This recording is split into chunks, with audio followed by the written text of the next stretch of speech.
ભાવનગર જિલ્લાના ઘોઘામાં દીપડાએ પાડાનું મારણ કર્યું હોવાનો બનાવ બનવા પામ્યો છે। ઘોઘા ગામે આવેલા કુપલા તળાવ પાસે રાજુભાઈની વાડી નજીક 200 મીટરના અંતરે એક પાડાનું મારણ દીપડા દ્વારા કરવામાં આવ્યું છે, જેને લઈને વન વિભાગને જાણ કરવામાં આવી હતી। વન વિભાગ સ્થળ ઉપર પહોંચીને તપાસ હાથ ધરી હતી। જો કે સ્થાનિક ગામના લોકોમાં દીપડાના મારણને પગલે ભયનો માહોલ અને ફફડાટ જરૂર ફેલાયો છે। લોકમુખે ચર્ચા છે કે દીપડાને પકડવામાં આવશે કે કેમ। ओके ओके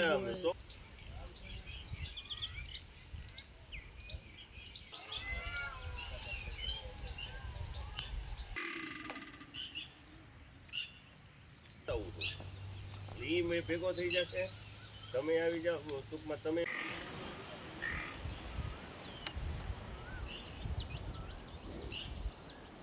મારું નામ રાજુભાઈ છે। ક્યાં વિસ્તારમાં રહ્યો છો આપ? આ કુપલા તળાવ પાસે રહું છું, વાડી વિસ્તાર। અચ્છા, શું બનાવ બનેલો છે? દીપડો આવ્યો તો અહીંયા ને મારા પાડાને ઉપરમાં 2 ફેરી ઓલું કર્યું, પાડાને જીવ લેવા લીધો ને પાડાને મારી નાખ્યો છે, ગળચી દબી દીધી નદીઓ।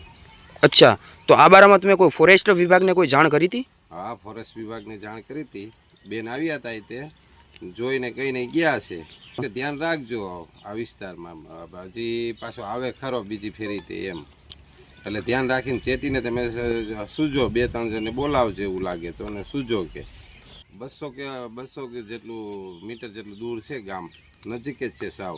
એ તો અહીંયા છે તે વાડી વિસ્તારમાં, બીજી બાજુ પે 2-3 જગ્યાએ વાવર તો એને મળેલા જ છે।